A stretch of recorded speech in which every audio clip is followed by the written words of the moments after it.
আজকে আমার বাড়িতে কিছু গেস্ট আসবে বন্ধুরা। আমি কি আয়োজন করি তোমাদের সাথে সেটা শেয়ার করি। চলো তোমাদের সাথে একটা জিনিস শেয়ার করি বন্ধুরা। দেখো কত কাছে কাছে আমাদের আম হয়েছে, দেখো গাছ পুরো ভর্তি আম হয়েছে। এই দিকটা দেখো আমি ভর্তি হয়ে গিয়েছে, এই দিকে পুরো থোকা থোকা আম হয়েছে।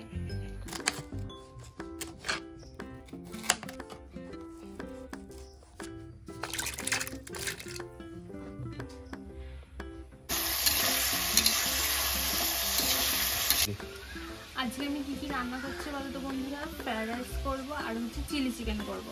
রাইসের জন্য আমি এখানে গাজরগুলোকে সুন্দর করে ভেজে নিচ্ছি।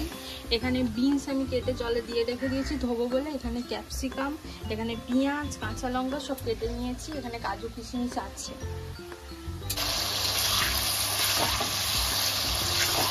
চিলি চিকেনের জন্য আমি এবার চিকেনটাকে ম্যারিনেট করে নেবো। প্রথমে দেবো কাশ্মীরি লঙ্কা গুঁড়ো। চিলি চিকেনে হলুদ গুঁড়ো দিতে হয় না, কারণ হলুদ গুঁড়ো দিলে একটা গন্ধ আসে। তারপরে গোলমরিচ দিয়ে দেবো, আদা রসুন বাটা দিয়ে দেবো যতটা প্রয়োজন, গরম মশলা গুঁড়ো দিয়ে দেবো পরিমাণে। চিকেনটা যাতে নরম হয় সেই জন্য আমি ভিনিগার দিয়ে দেবো, ওই একটুখানি দিলেই হয়ে যাবে। পরিমাণ মতোই এতটা দিলে হয়ে যাবে। লেবুর রসও এর পরিবর্তে দেওয়া যেতে পারে। আর একটা ডিম দিয়ে দেব।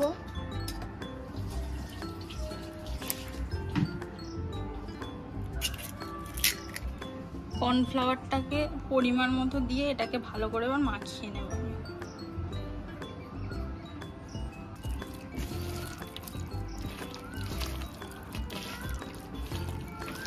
পরিমাণ মতো নুন দিয়ে এটাকে এবার ম্যারিনেট করে আধা ঘন্টা থেকে 1 ঘন্টা রেখে দিলেই হবে।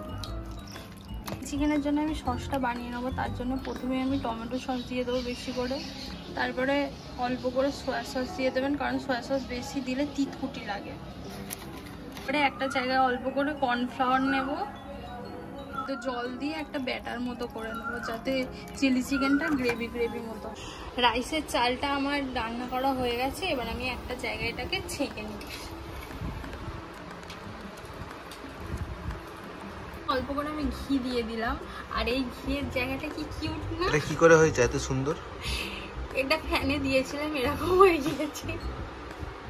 এরপরে কি দিচ্ছ তুমি? দেখো এখানে মশলাগুলো যেগুলো ভাজা করেছিলাম সেগুলো সব আমি এক করে নিয়েছি। তারপরে ঘি তো দেখলে, এখানে চিনি নিয়ে নিয়েছি, এখানে নুন নিয়ে নিয়েছি, রাইসের মশলা নিয়ে নিয়েছি। ওটা সিক্রেট বলবো না।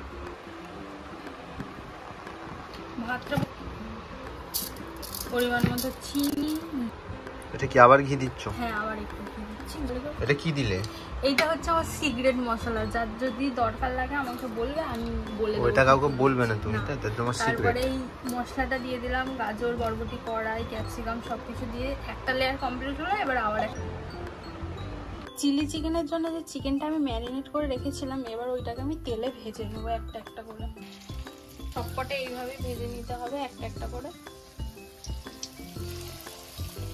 আদা রসুন কুচি দিয়ে দিয়েছি, এখানে ক্যাপসিকাম দিয়ে দিয়েছি, পেঁয়াজ দিয়ে দিয়েছি। এবারে হালকা করে এটাকে ভেজে নিতে হবে। নুনটা এখন দেবেন না, কারণ সসে নুন থাকে, সেজন্য সস দেওয়ার পরেই নুনটা দেবেন।